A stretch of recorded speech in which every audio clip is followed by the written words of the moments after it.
მოგესალმებით ქართული ტევეს ეთერიდან. თქვენ უძღებთ გადაცემას ცოდნის კიბრი. ამ გადაცემის ავტორი და წამყვანი გახლავართ მე, მარინა აბაშიძე. გადაცემის ნახვა შეგიძლიათ ყოველ 4 შაბათს. საღამოს 22 საათი ისედაც იგულისხმება რომ საღამოა. განმეორებითი ხილვის სურვილის შემთხვევაში კი შესაძლებელია 5 შაბათს დილის, ანუ მეორე დილის 7 საათს. სიამოვნებით მინდა წარვადგინოთ დღევანდელი სტუმარი, რომელსაც კარგახანია ვიცნობ და საკმაოდ დადებითი თავარ განწყობილი და რატომ უნდა მოგახსენოთ აუცილებლად. მხოლოდ იმის შემდეგ, როცა მოგახსენებთ ქალბატონი მარინა გიორგობიანის საქმიანობის შესახებ. ეს გახლავთ ქალბატონი თბილისის სახელმწიფო სამედიცინო უნივერსიტეტის პროფესორი, ექიმი, ჰიგიენისტი, ტოქსიკოლოგი. და ვერ დაგიმოვოთ, მე ძალიან მაინტერესებს ის თემა, რაზედაც ქალბატონი მარინა შემოგთავაზებს საუბარს. და მე მას მადლობა მინდა მოვახსენო იმის გამო, რომ მოძებნა დრო და ჩემს მაყურებელთან, ეხლა ამ წუთში ჩვენს მაყურებელთან სასაუბროთ მოგწანდით. უნდა აღვნიშნო, ვიდრე გადაცემაში დავჯდებოდით, ყავს ისეთი ადამიანი სტუდიაში, რომელიც ფილტრში ატარებს ხოლმე მოსულ სტუმარი იქნება თუ ისე, თუ ვის მიმართავს თვითონ განეწყობა ესე. და იმდენი დადებითი მასაკნა აღმოაჩინა ქალბატონ მარინაში, რომ უცქერდა, რომ აი ვერ წარმოიდგენთ. მაგრამ მე ჩემი მინდა მოგახსენოთ ახლა, ეს იყო წლების წინ, როცა ჩემი წიგნის პრეზენტაცია გაიმართა მეცნიერებათა აკადემიაში, მაშინ გახდათ ქალბატონი მარინა პრეზენტაციაზე. და იცით რით დამამახსოვრდა იმით, ეგრევე გამიჩნდა ეს გრძნობა, რომ ეს ძალიან გარდა იმისა, რომ გარეგნულად ხედავთ ჩვენი ქალბატონია, შიგნიდანაც ესეთია. იმიტომ რომ ქალს კომპლიმენტი უთხრას ცოტა იშვიათია და მე ესეთი ქათინაური მოვისმინე ქალბატონი მარინასაგან მაშინ ჩემი მისამართით, რომ ახტაცებული ისეთი, რომ შემოbrunდნენ, მაშინ ლიკა ხაინდრავაიჭდა იქ. თქვენ რო წამოდეთ, ლიკა ეჭდეთ, გამორდა ესე. ისეთი ქათინაური იყო, ნათქვამი, რომელიც დღემდე მახსოვს. და ამიტომ მერწმუნეთ ქალისგან ესეთი გულწრფელი და გულიანი ქათინაური იშვიათია ხოლმე და ესეც მის დადებით თვისებებზე მოქმედებს. მე ძალიან მიხარობდა, რომ დღეს ქალბატონ მარინას ველოდებოდი. ეხლა კი მე მინდა გითხრათ ის, რომ ქალბატონ მარინას საქმიანობიდან გამომდინარე მინდა ვთხოვო გვესაუბროს, თუნდაც მუცლად ყოფნის პერიოდიდან რა საშიშროებაა დღევანდელ საქართველოში ბავშვებისთვის, მერე სკოლის ასაკიდან, რის საშუალებასაც დრო მოგცემს, ამაზე ვისაუბრებს და ამ საუბარს კიდევ ალბათ ვერ დავასრულებთ, ის იმდენად მტკივნეული თემაა და მე შევთავაზე ქალბატონ მარინას, რომ კონდეს საშუალება და მხედველობაში კონდეს ის, რომ მოვიწვიოთ ხოლმე, რომელიც თქვენთვის ძალიან საინტერესო იქნება. ახლა კი გთხოვთ ქალბატონ მარინა. მოგესალმებით ქალბატონო მარინა, დიდ მადლობას მოგახსენებთ თქვენთან დაპატიჟებისათვის. მივესალმებით თქვენს ტელემაყურებლებს, მსმენელებს და გამოვთქვავ ალბათ ჩვენ საერთო სურვილს, რომ საინტერესო იქნება ჩვენი შეხვედრები. გასაკვირველი თემაა ისეთი. დიახ, მე დღეს მინდა გესაუბროთ ჯანმრთელ სიცოცხლეზე. ამაზე უკეთესად რაზე უნდა ვისაუბროთ? გისმენთ, რადგან მე როგორც მედიკოსი, როგორც ჯანმრთელობის სპეციალისტი, ასე გვეძახიან საზოგადოებრივი ჯანდაცვა, ვემსახურები ამ საქმეს უკვე 55 წელი.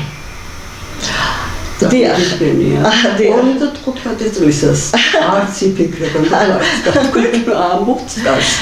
იცით, როდესაც ვიწყებთ ჯანმრთელობაზე საუბარს, აუცილებლად უნდა გავსაზღვროთ და გავახსენოთ ჩვენს მაყურებლებს, მოსახლეობას, რა არის ჯანმრთელობა. აი სწორედ აქედან დავიწყოთ ქალბატონო მამანა. როგორც თქვენ თვლით საჭიროდ სრული თავისუფლება გაქვთ?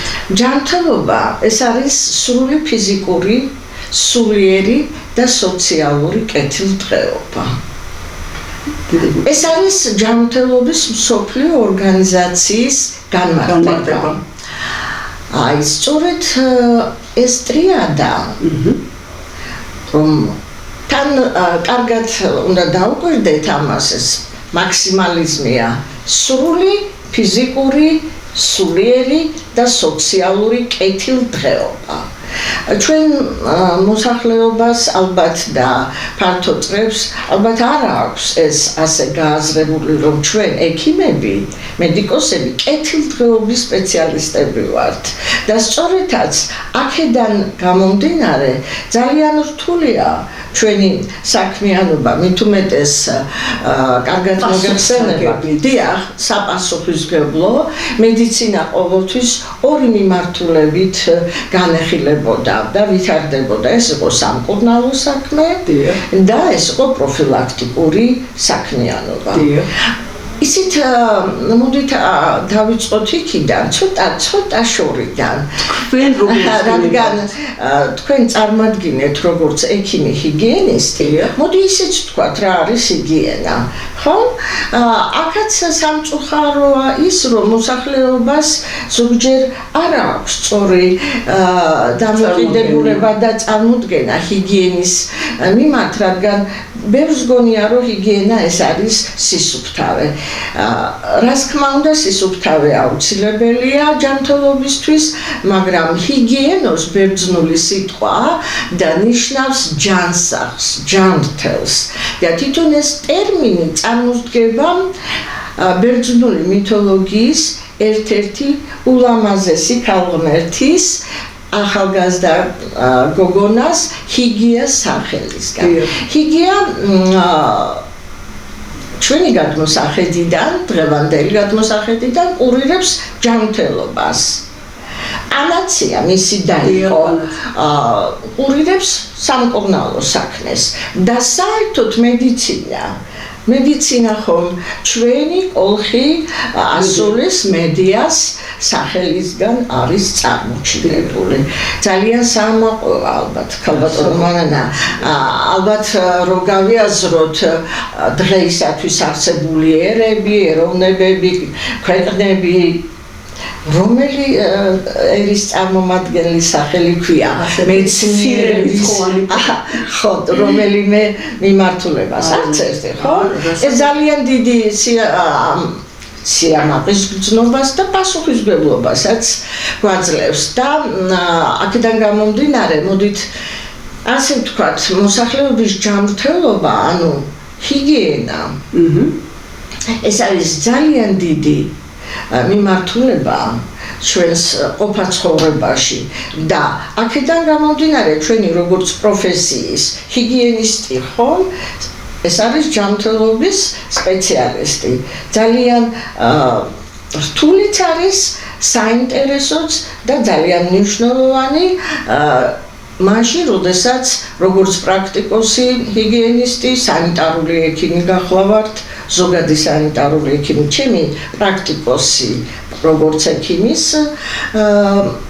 მოღვაწეობა სწორედ პრაქტიკოსი სანიტარული ექიმიდან დაიწყო და სამეცნიერო მიმართულებით, რა თქმა უნდა, შემდეგ ტოქსიკოლოგია პესტიციდების ტოქსიკოლოგი გახლავართ და გარემოს ჯანმრთელობასაც ძალიან დიდ მნიშვნელობასაც კი არა მისი სპეციალისტი. დიახ, სამედიცინო ეკოლოგიის ასოციაციის პრეზიდენტი ვარ დღეს.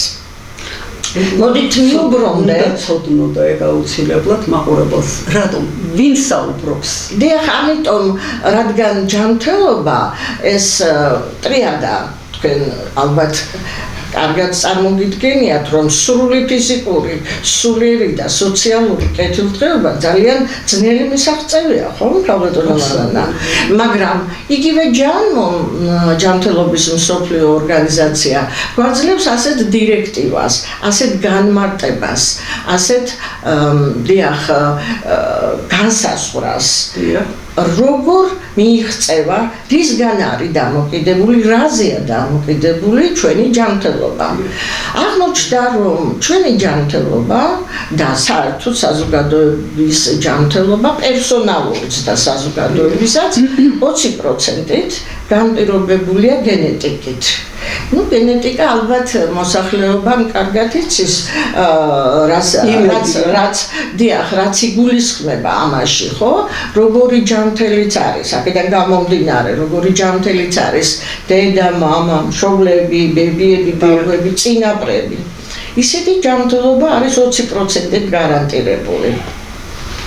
თუმცა გენეტიკა ძალიან საინტერესო რთული დარგია, თუმეტეს 21 საუკუნეში ძალიან ბევრი წარმატებები გვაქვს გენეტიკის კვლევების, სამეცნიერო მიმართულებით, ადამიანის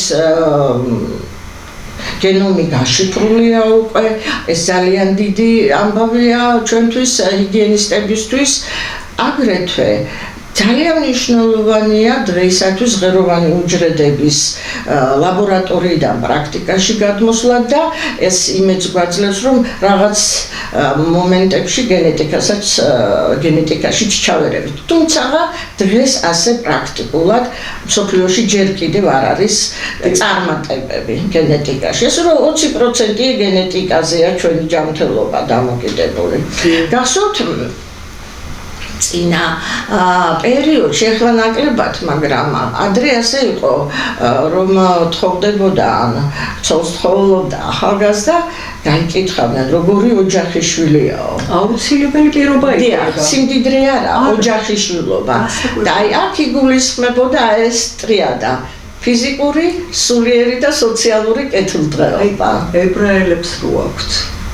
როცა აღწევს სრულწლოვანებას მათი შვილი, ვაჟიშვილი, მას თხოვენ უკვე, როცა გოგონას გაიცნობ და მოწონება, ვიდრე მოწონება გეწვევა, მანამდე გაიგებ ვის მუცელში იჯდა. აი, სწორედ ჩვენი ჰიგიენისტები ამას აუცილებელ პირობას თანხმები. რა საკურველია, ოჯახის შვილობა სწორედ განსაზღვრავს ვის მუცელში ფიზიკურსა, სულიერ და სოციალურ მდგომარეობას და კეთილდღეობაზე უკვე შემდგომ ვისაუბროთ. კი ბატონო. ეს 20% ჯანმრთელობა, რომ შემდეგი 20% ჩვენი ჯანმრთელობის დამოკიდებულია გარემოზე. გარემოში იგულისხმება ატმოსფერული ჰაერი, წყალი, ნიადაგი და საკვები პროდუქტები. კვება არა. საკვები პროდუქტები კვება უკვე ცხოვრების წესშია. აი ახლა ამ განსაზღვრიდან 20%-იანი გარანტია რომ გქონდეს ჯანმრთელობის, ხო? ჰაერი უნდა იყოს სუფთა, წყალი უნდა იყოს ჯანმრთელი, ნიადაგი და საკვები პროდუქტები. ეს ჩვენი სანიტარული ექიმების ძალიან კაცრი მოთხოვნა. როგორ ასრულებთ და როგორ ასრულებენ ეს სხვა არის, მაგრამ ჩვენი მოთხოვნა კეთილდღეობისათვის ეს არის. 20% გენეტიკა, 20% გარემო, აი 50% ჩვენი ჯანმრთელობა დამოკიდებულია ცხოვრების წესზე. 20% ბრძანეთ გენეტიკა. 20% გენეტიკა, 20% არა. შეიძლება არც კი. ან ცოტა მეტი გააჩნია გარემო როგორ იმოქმედებს ცხოვრების წესი. თუ ავად არის ისეთი დაავადებით, რომლებიც მუტაციას იწვევს, თქვათ, უჯრედის დონეზე ცვლილებებს, მაშინ ის გენეტიკაც იცვლება, ხო? აი 50% ჩვენი ჯანმრთელობის განპირობებულია ჩვენი ცხოვრების წესით. რა გულისხმობთ, რა იგულისხმება ცხოვრების წესში? რასაკურველია, როგორც მოგახსენეთ, კვება. რითი ვიკვებებით? რამდენს ვჭამთ? როდის ვჭამთ? რა მოგწონს თუ არა ის, რასაც მივერთმევთ? როგორია მისი ორგანოლეპტიკური მაჩვენებლები, ანუ ფერი, სუნი, გემო არის თუ არა მისაღები გვიყვარს თუ არა ის რასაც მივერთმევთ მოგწონს თუ არა თუ სპეციალურად რაღაც გამყრულად ეგრეთ წოდებული დიეტების თუ რაღაც შეზღუდული თქვათ ყვების რაციონის პირობებში გვინდა მივახცოთ ჯანმრთელობას ესეც ძალიან რთული ესეც ძალიან სათუთი საქმეა როდესაც ვლაპარაკობთ დიეტებზე ყვებას სხვათა შორის რამდენჯერ ვიკვებებით ამასაც აქვს ვისთან ერთად ვიკვებებით სიტუაციასაც განწყობასაც გააჩნია ძალით აჭმევს დედიკო შვილს რაღაცას თქვათ არ უყვარს აი მაგასთან დაკავშირებით მინდა გკითხოთ რომ ვარ ერთად გამარტო ქალბატონო მარია აქვს თუ არა მნიშვნელობა იმას რომ დავუშვათ ის რაც სასარგებლოა ორგანიზმისთვის საკვები ხო მის არ მომწონს მაგრამ რახან საჭიროა ვღებულობ აქვს თუ არა მნიშვნელობა იმას რომ მე სიამოვნებით მივირთვევ ამ საკვებს თუ ეს რახან აუცილებელია მოდი მივირთვევ კი რა თქმა უნდა სწორედ მაგაზე მოგახსენებდეთ როდესაც რაღაცას ვაძალებთ აი თუნდაც პატარას ხო არ უყვარს მაგალითად ციციბურა დავარ ციციბურა ხო დიახ ჯერ ერთი ციციბურას შეიძლება ისეთი სახე მივცეთ რომ მოეწონოს კატლეტები უყვარს უყვარს ხო გაუკეთოთ კატლეტები ციციბურაში მაგრამ მაინც და მაინც ციციბურა ფაქტობრივად აქ არის ძალიან რთული დოქტრინა ესეთი ჩვენი ჰიგიენისტების რთული შესასრულებელი მაგრამ თავიდანვე თუ შევქმნით სიტუაცია ჯანსაღმების რომელსაც რა თქმა უნდა ვიწყებთ მუცლადყოფნის თქვენ როგორც ბრძანეთ ჩასახვის მომენტიდან იწყება ჩვენი ჯანმრთელობა და მუცლადყოფნის თვე ეს 9 თვე ფაქტიურად განაპირობებს შემდგომ ჯანმრთელობის მდგომარეობას როგორც ბავშვები ჯერ ერთი ჩვილი ასაკში შემდეგ ბავშვობის სკოლამდელი სკოლის შემდეგ ძალიან რთული პერიოდი გარდატეხის პერიოდი როდესაც ჰორმონების ამოფრქვევა იწყება აქ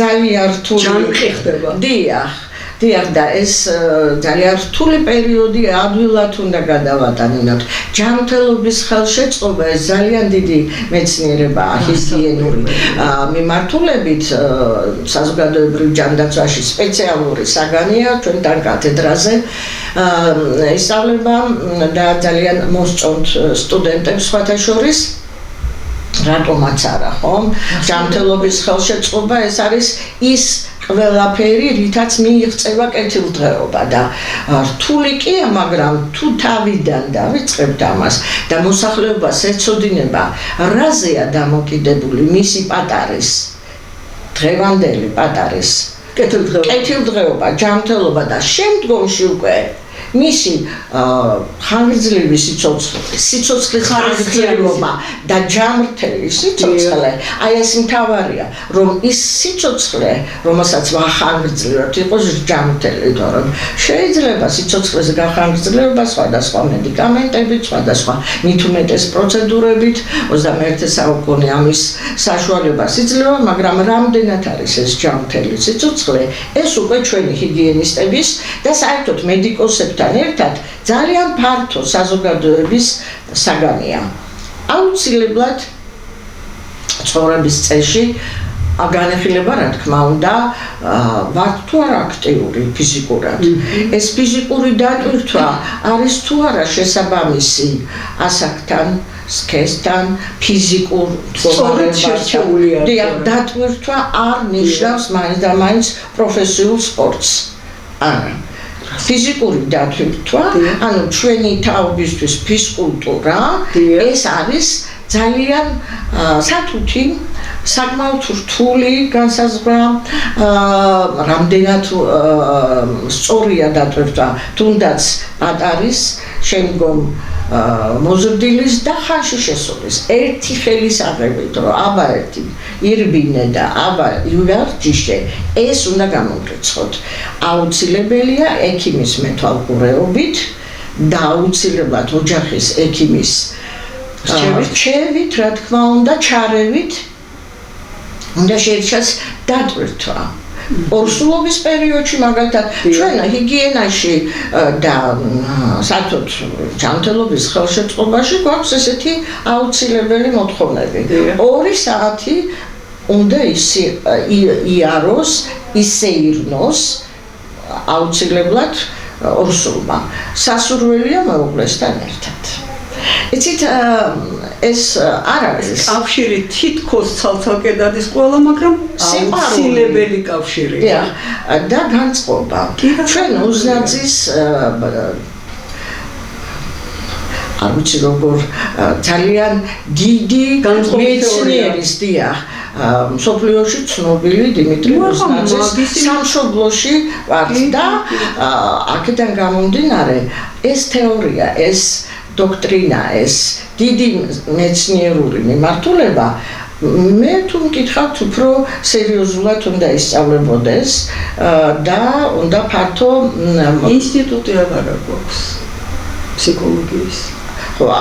მართლა აღარ არის სამეცნიერო ინსტიტუტი. მაგის გარეშეც შეიძლება ამ თეორიის რასაკურველია. ეს ჩვენ თქვით რომ სეირნობა უკეთესია მეუღლესთან ერთად.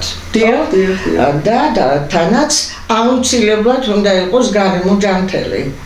უნდა იყოს სკვერი, უნდა იყოს გამწვანებული და მოშორებული ჩვენი კაცრი მოთხოვნა მაგისტრალთან.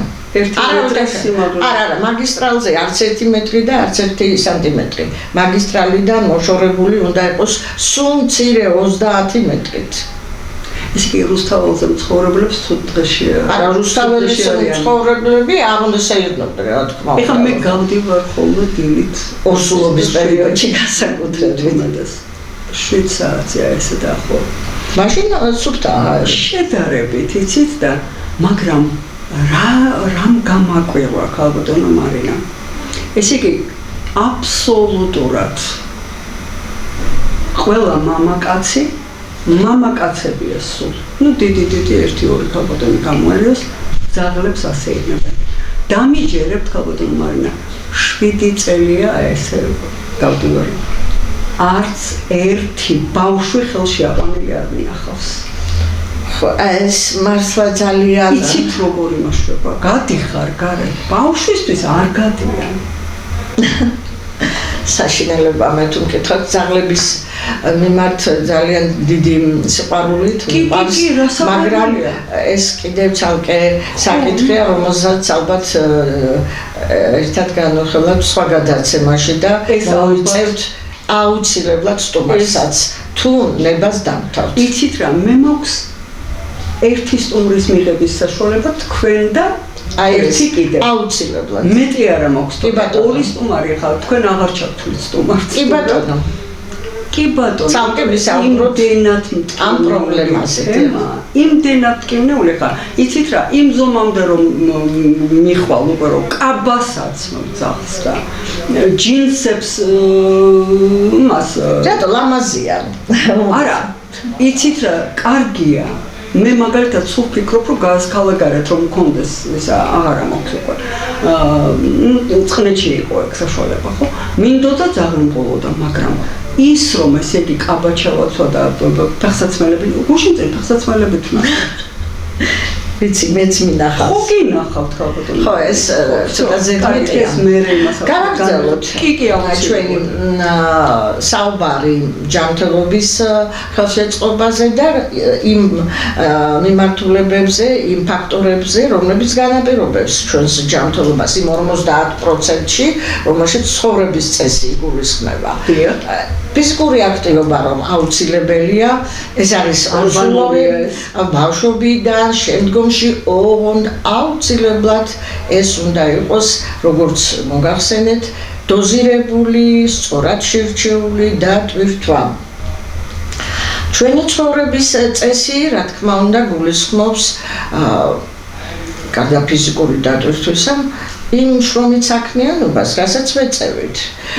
ანუ პროფესიას და მასთან დაკავშირებული მავნეობებიც, რომლებმაც შეიძლება გამოიწვიონ პროფესიული, ეგრეთ წოდებული პროფესიული დაავადებები. არა ყოველთვის, არა აუცილებლად, მაგრამ თუ დარღვეულია ჩვენი სანიტარული ჰიგიენური მოთხოვნები, რასაკვირველია, შესაძლებელია განვითარდეს აი ამ პროფესიასთან რაღაც გარკვეულ პროფესიასთან დაკავშირებული პროფესიული მავნეობების ზემოქმედების შედეგად პროფესიული დაავადებები. რასაკვირველია აქ არის ძალიან დიდი ფართო სპექტრი პროფესიებთან დაკავშირებული რამდენიმეს დავასახელებთ, მაგალითად დამტვერიანების პირობებში, ვისაც ხდება მოღვაწეობა, შრომითი საქმიანობა, თუ არ იქნება იქ უსაფრთხოების წესები, პირადი ჰიგიენის, პირადი და საზოგადოებრივი დაცვის საშუალებები, ეს იქნება პირბადე, ეს იქნება აერწინაღი, ვთქვათ, თვითონ საწარმოში გარკვეულწილად შემწვა-ამწვავი ვენტილაცია, ფილტრები, ავტომატიზაცია, ჰერმეტიზაცია. აი ამ შემთხვევაში შეიძლება განვითარდეს პროფესიული დაავადება და ეს არის ცხოვრების ერთ-ერთი მიმართულება. მოღვაწეობა, შრომა, ხო? შრომის გარეშე ფაქტიურად წარმოუდგენელია ზრდასრული ადამიანი, ხო? გარდა ამისა, ცხოვრების წესი მოიცავს დასვენებას, გართობას, ძილს. აი ძილი სრულფასოვანს. რასაკვირველია, ძილი კიდევ ერთი დიდი საიდუმლოებაა ჩვენს ცხოვრებაში. ერთ დღეს თემა ავირჩიოთ ეგაც, ხო? კი ბატონო, ძილი და ჯანმრთელობა. დიახ. ბატონო მანანა, ალბათ მოგეხსენებათ, რომ დღეისათვის მიუხედავად იმისა, რომ თვითონ არ უნდა იყოს გაურკვეველი რა არის ძილი, ბოლომდე არ არის შესწავლილი ფიზიოლოგიურად, პათოფიზიოლოგიურად. 21 საუკუნეში. დიახ, ბოლომდე ვერ გავარკვიეთ.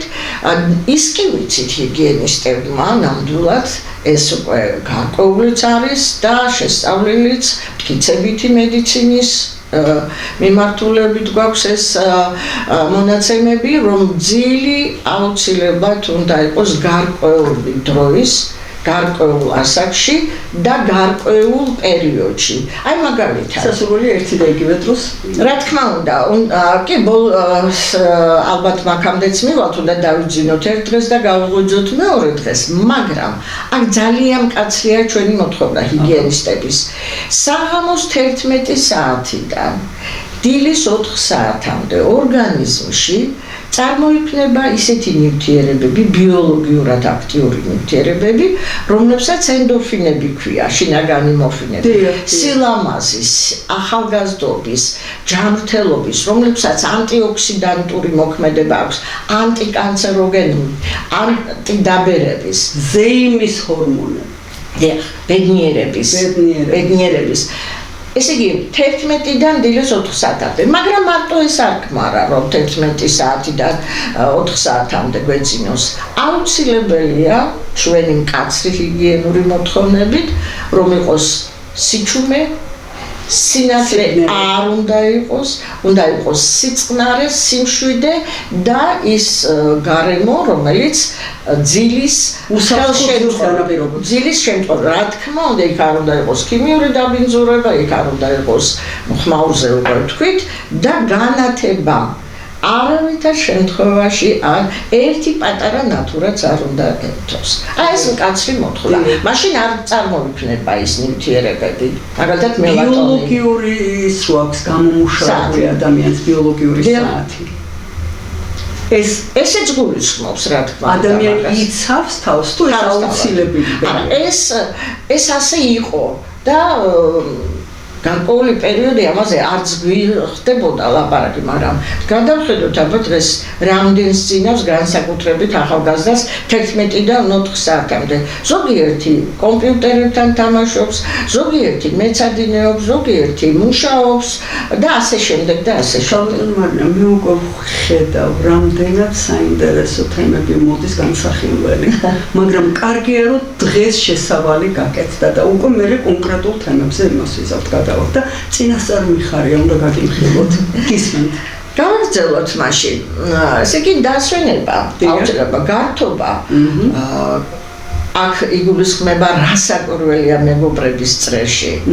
გასვლა ქალაქგარეთ, ოჯახის წევრებთან, რატომაც არა, შვილებს ფინჯან ჩაიზე დაჯდეს სადაც შვენია. ამას ძალიან დიდი მნიშვნელობა აქვს ურთიერთობას.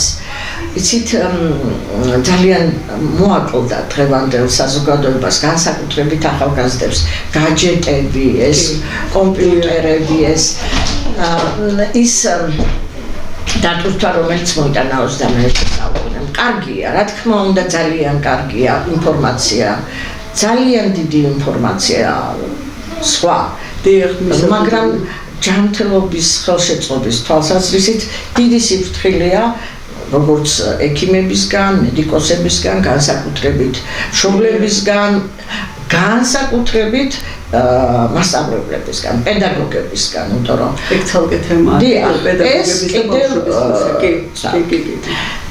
აი, როცა საუბრობთ ჯანმრთელობის ხელშეწყობაზე და იმ 50%-ია ცხოვრების წესზე, აუცილებლად სამწუხაროდ უნდა ვთქვათ მავნეჩვევების შესახებაც, რომელიც ნამდვილად ძალიან მძიმეა. რა თქმა უნდა, დასახელებაც კი საშინელება. ეს არის ალკოჰოლიზმი, ეს არის თამბაქოზე დამოკიდებულება, ეს არის ნარკოტიკებზე დამოკიდებულება. ეხლა თამბაქოს შემაჩერებელი რაღაც შუა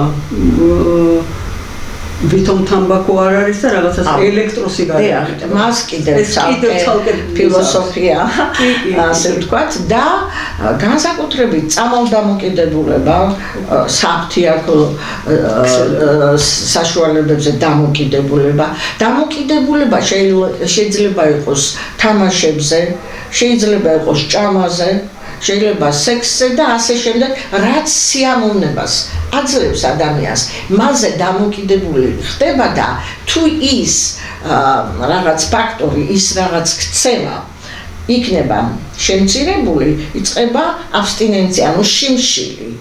აქედან გამომდინარე ძალიან რთულია გამოსვლა ამ მდგომარეობიდან, ეს წამალდამოკიდებულება იქნება, ალკოჰოლზე დამოკიდებულება თუ სიგარეტზე. დამოკიდებულება. ქალბატონ მარინა, რა მინდა გკითხოთ?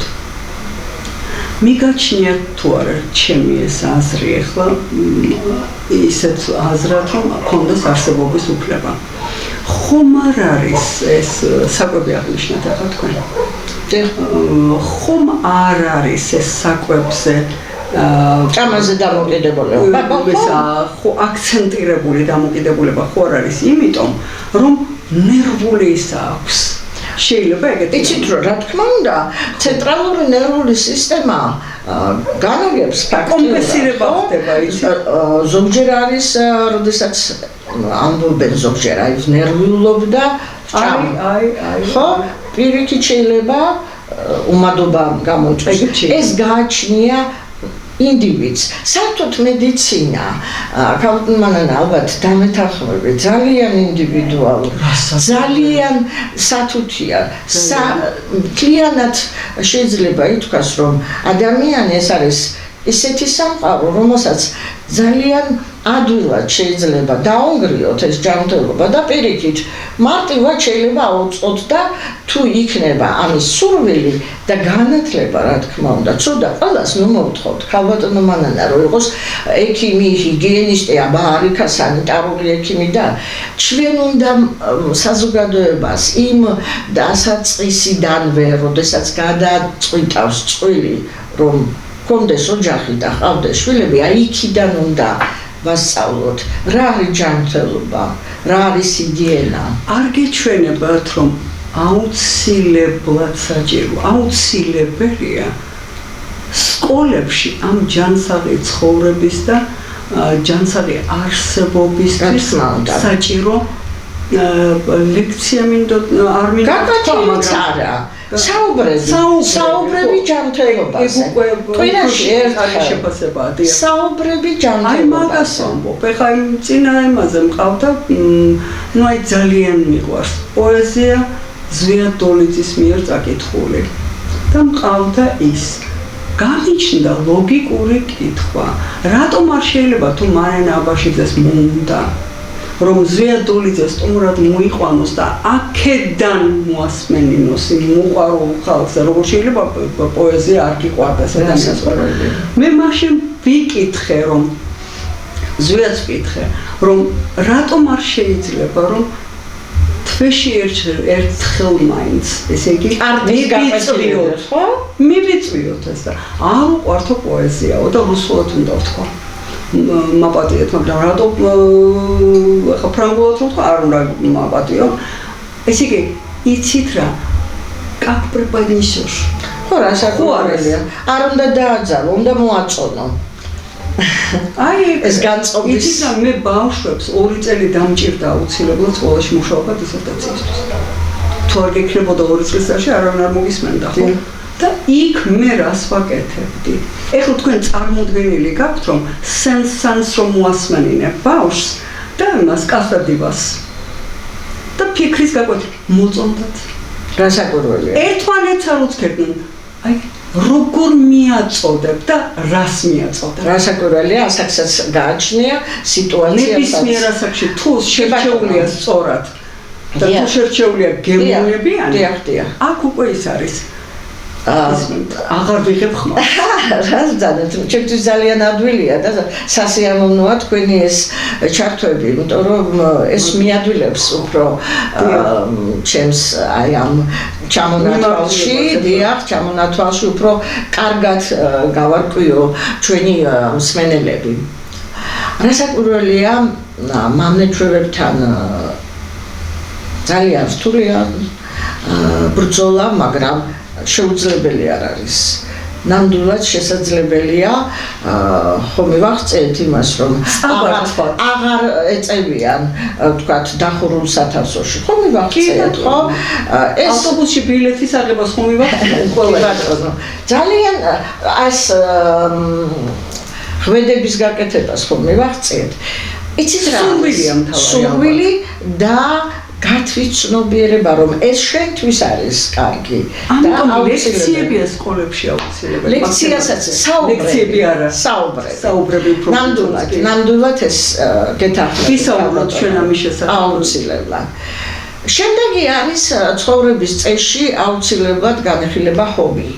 ჰობი ეს არის მოვაწეობა, რომელიც არ გაძლევს ეკონომიურ, ვთქვათ, დივიდენდებს, ხო? სიამოვნებს და აკეთებ. ამასაც უდიდესი მნიშვნელობა აქვს ჯანსაღი ცხოვრებისათვის. და რა გამოვიდა? 20% გენეტიკა, 20% გარემო, 50% ჩვენი ცხოვრების წესი და დარჩა სადღაც 10-15 მაქსიმუმ პროცენტი ჩვენს მკურნალ ექიმებზე ჯანმრთელობის მხრივ. იმიტომ რომ აქ სხვადასხვა პროცედურები იგულისხმება, იმიტომ რომ საერთაშორისო ეს ჯანმრთელობაში, თორემ, როდესაც უკვე პათოლოგია დაავადმყოფია, მაშინ 95% მკურნალებს აქვთ და ჩვენი ჰიგიენისტების არის 5%. ეს არის გარემოს შექმნა, ატმოსფერული ჰაერი, შიგა სივრცეში განათება, ტემპერატურული რეჟიმი და ასე შემდეგ. აი, განვიხილეთ ხომ, როგორ ადვილია. სურვილი როგორ ადვილია თუ ვიცით რაზე უნდა ვიმოვქმედოთ, როგორი მარტივია ავაწყოთ ცხოვრება ისე, რომ ეს კეთილდღეობა, სრული ფიზიკური, სულიერი და სოციალური კეთილდღეობა გქონდეს ყველას. ანუ ვიყოთ მეტ-ნაკლებად ჯანმრთელები. როგორი საჭიროა. თქვენ ხვდებით, ხომ მე ვიცი რომ დამეთანხმებით გაუდონ, მაგრამ ერთი დღე შეუშვათ სკოლაში ისა კვირის ერთი დღე იყოს ხელოვნებისთვის, აი პოეზია იქნება, მუსიკა, სულ 45 წუთი შეიძლება ნახევარი საათიც. კვირის ერთი დღე დაუშვათ ჰიგიენა. თქვენ ჰიგიენა. ჯანმრთელობის შესახებ. ჯანმრთელი სიცოცხლე. ნუ ეხა ამიხსენეთ ეს ძალიან რთულია, რასაც ჩვენ ვამბობთ. არა, მაგალითად რიტუალად მქონდა, ოჯახში იყო ეგეთი რამ, რომ რიტუალად მქონდა ის, რომ ოპერის თეატრში აუცილებლად უნდა წავიდე. ეს აუცილებელი. იცით რა, ოპერის თეატრში მქონდა თავის სამოსი. რა თქმა უნდა. სკოლაში მე რომ მუშაობა დავიწყე, მერწმუნედ ქალბატონი მარინა რომ ოპერაში რაც უნდა ჩამეცვა ხო ის ცალკე იყო იმას სხვაგან ვერ საჭირო მაგრამ სკოლაში მე ისე ვემზადებოდი სკოლაში წასასვლელად რომ იქ სწავლობენ ბავშვები რახან შენ ავტორიტეტი გახდი ბავშვებისთვის იქ სწავლობენ ბავშვები შენგან ჩათვლის კულტურას მეტყველების კულტურას ქცევის კულტურას და მე პასუხს ვაგებდი მათზე ჩვენ ხო ის მასწავლებლები და ის საგნები გვიყვარდა, რომელიც მოგწონდა მასწავლებელი, ხო?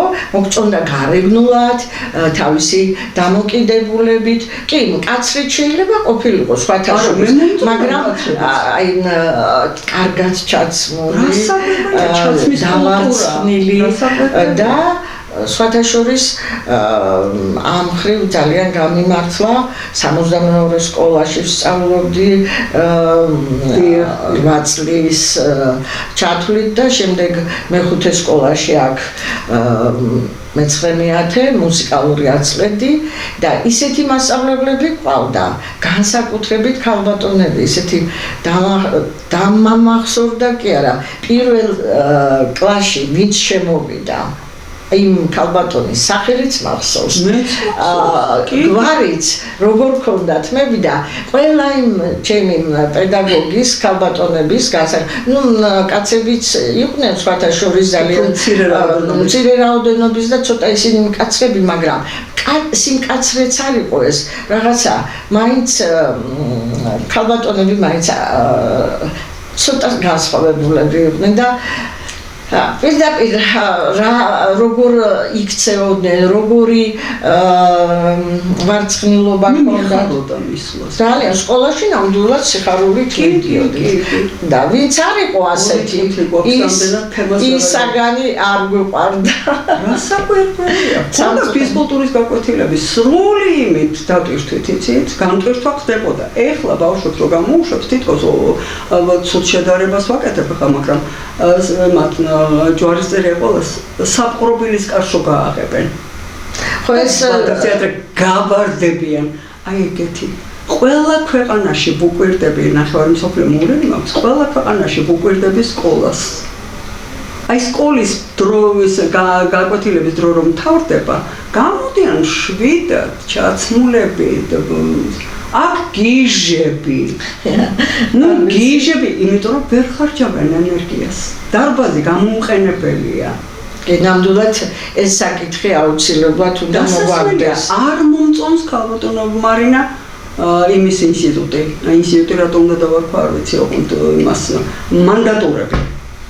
არის კიდევ ეს მანდატურები? კიდევ, რა თქმა უნდა. ზედამხედველობა, ხო? როგორ შეიძლება ფორმიან ადამიანს უცქიროს ბავშვს? მინის გასწორთ მშობლები რო მორიგეობდნენ.